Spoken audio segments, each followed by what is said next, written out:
Since time immemorial, humans have cheated each other. Be it for fame, fortune, or just for the hell of it.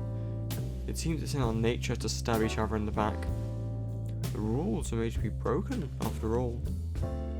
It's something we all expect to face in our lives eventually, but that doesn't make it any easier when it's someone we thought we could trust. To understand this story, you first need to understand how I make my videos. Everyone in the videos is someone I know, and someone I trust. To help the videos go smoothly in case something goes wrong, I usually upload who I trust the most. You'll meet one such privileged individual today.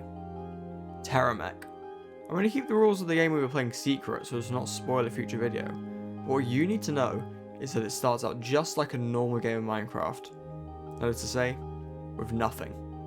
It didn't take long for the suspicious behaviour to begin. Teramek was the first person to find diamonds. While not suspicious on its own, this was only the start of a pattern of behaviour. May I ask how you found 2 stacks of diamonds? How many? Those aren't actually. Two? What? Those aren't 2 stacks of diamonds, by the way. It's 34. I put them together and it's 34. But you have a full set on you as well. That is like a stack. It seemed plausible enough at the time, but it turns out this would actually be one of the most important details of all. Just so you know, I'm using a historical reconstruction for visuals here because I may have blown up the original during the challenge, but something even more suspicious was the fact they had a full enchanting room. At the time this seemed weird, but not really worth questioning because we didn't even allow enchantments in this game mode in the first place, so it wasn't like it mattered.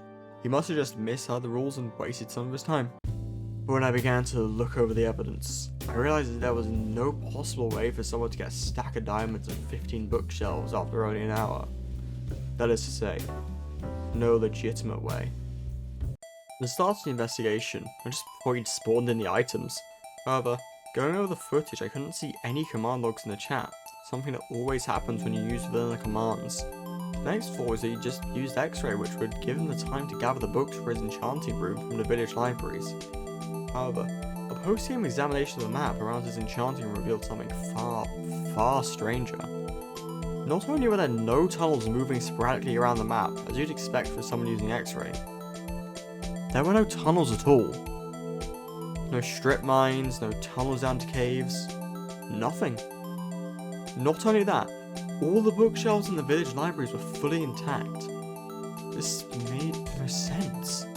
I tried PMing Teramek, hoping he'd come clean and explain what he did, but all he gave me were lies I already knew were false. I sat at my desk, staring at the evidence in front of me, hoping he would tell me something, but it was silent. I knew he must have cheated, but how? That was what mattered. I wasn't going to end a friendship unless I knew exactly what had happened. Despairing, I started to go through the evidence again and again, until suddenly, it hit me. There he is. Okay, you're big around. team, if you're gonna go coordinate, can you... Dreamstime.com audio. Yeah, so it turns out I'd actually seen him using World Edit in the challenge. I didn't question it at the time because I was too focused on recording to be distracted by what seemed to just be someone messing around. It was pretty stupid in hindsight, but more importantly, we had our new theory. Looking over the evidence, we started to fall into place. The number of diamonds he had seemed weird. You'd expect someone to give themselves a full stack, not 34. However, when you added in 24 diamonds for his armor, 2 for his sword, and 3 for his pickaxe, he got 63 diamonds. 7 times 9, or 7 diamond blocks. The arrangement of his enchanting room also seemed peculiar. His bookshelves were placed really inefficiently. He had loads of spare books, and he actually had 1 more bookshelf than required. At least, we thought he had 1 more. Breaking a block in his roof revealed that the entire ceiling of his enchantment room was bookshelves, an absolutely deranged building choice for any normal player.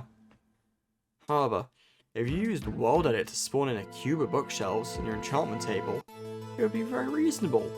All you need to do is make the room look legitimate, and the roof wouldn't matter, so it looked like planks. It all made too much sense. The number of diamonds, the enchantment room, the accidental use of World Edit to spawn in a massive rectangle of crafting tables in the middle of the map. It all lined up. To think, he nearly got away with giving himself OP gear, And the only reason he got caught was because he was too lazy to just make a crafting table himself. He was worried about fighting off the other players, when his true enemy was his own pride.